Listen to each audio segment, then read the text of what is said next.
Hello बच्चों, आज हम करेंगे बोट एंड स्ट्रीम के वेरी इंपॉर्टेंट कॉन्सेप्ट जो हमें बोट एंड स्ट्रीम के फॉर्म क्वेश्चन को सॉल्व करने के लिए जानने बहुत ज़रूरी है, ज़्यादा नहीं बहुत ज़्यादा। पहला कॉन्सेप्ट की बात करते हैं, हम बात करते हैं हमारी जो स्ट्रीम है, ठीक है।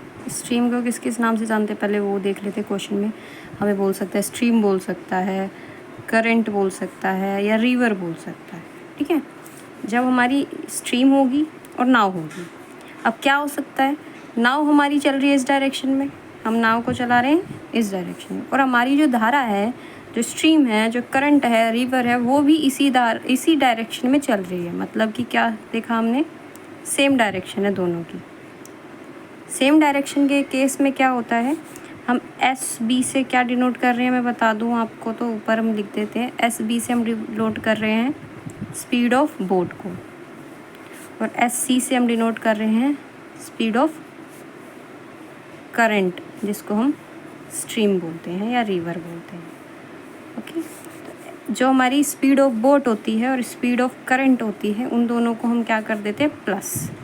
मतलब कि जब हमारी सेम डायरेक्शन है, सेम डायरेक्शन को हम डाउन स्ट्रीम बोलते हैं, ये भी आपको याद रखना है, ठीक है। ये बहुत ज़्यादा यूज़ होने वाला शब्द है डाउन स्ट्रीम और अप स्ट्रीम। जब डायरेक्शन सेम होती है तो हम डाउन स्ट्रीम निकालते हैं, तो जो हमारी स्पीड ऑफ बोट होगी उसमें हम प्लस कर देंगे स्पीड ऑफ करंट को, तो हमारा डाउन स्ट्रीम निकल जाएगा, ठीक है। ये बात हो गई सेम डायरेक्शन मतलब कि डाउन स्ट्रीम की। अब बात करते हैं दूसरे कॉन्सेप्ट की, इसमें अपोजिट हो जाएगा। ये हमारी धारा है और ये हमारी नाव है। नाव हमारी इस डायरेक्शन में, धारा हमारी इस डायरेक्शन में, दोनों की डायरेक्शन क्या है, ऑपोजिट डायरेक्शन है।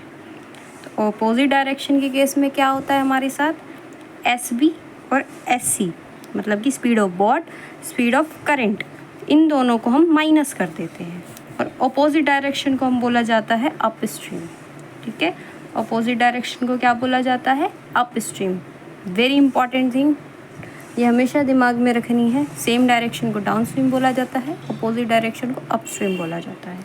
अप स्ट्रीम में क्या हो जाता है हमारा formula, speed of boat minus speed of current, ठीक है। ये दो फॉर्मूले हमने पढ़ लिए। इसी के बेसिस पे हमारा थर्ड कॉन्सेप्ट आता है, वो कॉन्सेप्ट कहलाता है हमारा, जब हमें मतलब अपस्ट्रीम और डाउनस्ट्रीम दे रखी है, तब हम अपनी स्पीड ऑफ बोट कैसे निकालेंगे। तो फाइंड स्पीड ऑफ बोट, क्या यूज़ करते हैं हम, ये वाला कॉन्सेप्ट। जब हमें स्पीड ऑफ बोट निकालनी होती है, हमें डाउन स्ट्रीम और अपस्ट्रीम दे रखा है, तो पहले हम डाउन स्ट्रीम लिखेंगे। क्या होता है डाउन स्ट्रीम का फॉर्मूला हमारा S B plus S C, ठीक है। और हम फिर लिखेंगे अप स्ट्रीम क्या होता है, S B minus S C, हमने यहीं पे निकाला। अब इन दोनों को हमें कर देना प्लस, तो प्लस करेंगे डी प्लस यू करेंगे तो क्या आएगा हमारे पास, ये तो कैंसिल हो जाएगा, ये आ गया 2SB। तो यहाँ से हमें क्या मिल गया, एस बी जो है हमारा डी प्लस यू अपॉन में 2। तो जब भी हमें स्पीड ऑफ बोट निकालनी है, और डी और यू दोनों दे रखा है डाउन स्ट्रीम अपस्ट्रीम, तो हम दोनों को प्लस करके 2 से डिवाइड कर देंगे, हमारी स्पीड ऑफ बोट आ जाएगी। अब चौथा कॉन्सेप्ट इसी में ही है, अगर हमें स्पीड ऑफ करंट निकालनी है, to find speed of current. अब हमें स्पीड ऑफ करंट फाइंड करना है क्वेश्चन में, तो हम क्या करेंगे, डी में से यू को माइनस करेंगे इस बार हम। तो डी का फॉर्मूला हमें पता है एस प्लस एस सी, और यू का फॉर्मूला हमें पता है एस बी माइनस सी, मतलब कि speed of boat plus speed of current और speed of boat minus speed of current. अब हमें माइनस करना है, माइनस के साइन में चेंज हो जाता है, ठीक है। तो यहाँ पे एस बी कट जाएगा हमारा, और ये आ जाएगा 2SC डी माइनस यू। अब इसी फॉर्मूले से हमारा एस सी निकल के आएगा डी माइनस यू बाई 2। तो जब भी हमें स्पीड ऑफ करंट फाइंड करना है, हम डाउन स्ट्रीम और अप स्ट्रीम को प्लस करेंगे और 2 से डिवाइड कर देंगे। तो these are the 4 main concept to be used while solving the question of boat and stream.